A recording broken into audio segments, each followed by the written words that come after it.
That ringing in your ears.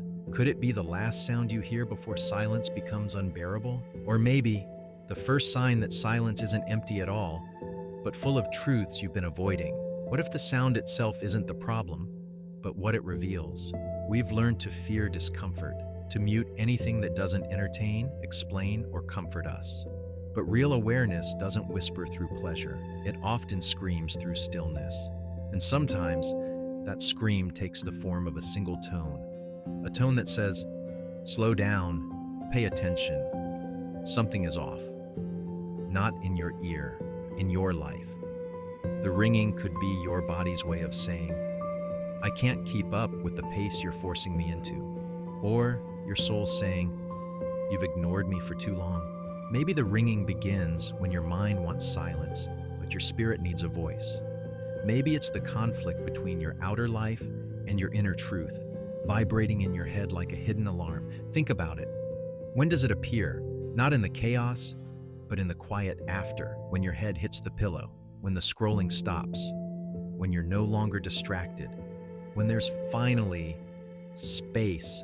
That's when the forgotten parts of you start to rise, the parts that never got to speak, the pain you postponed, the truth you buried, the dreams you abandoned, and now they echo subtly, invisibly through your own nervous system. It's not a glitch, it's a reminder.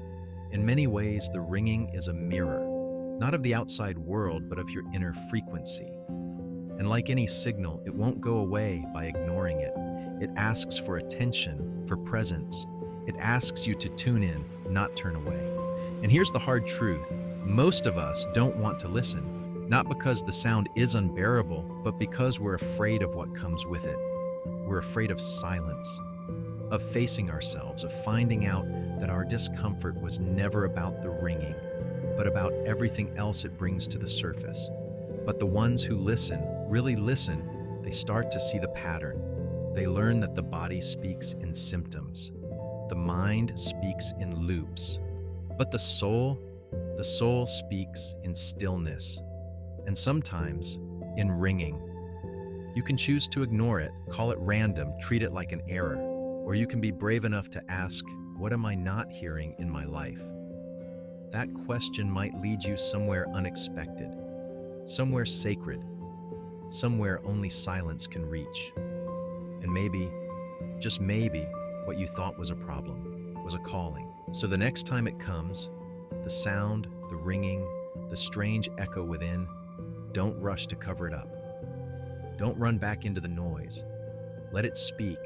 Let it vibrate. Let it tell you something the world forgot to mention, that there is music even in silence, that your body is wise, that your soul remembers, and that sometimes healing begins with a sound only you can hear.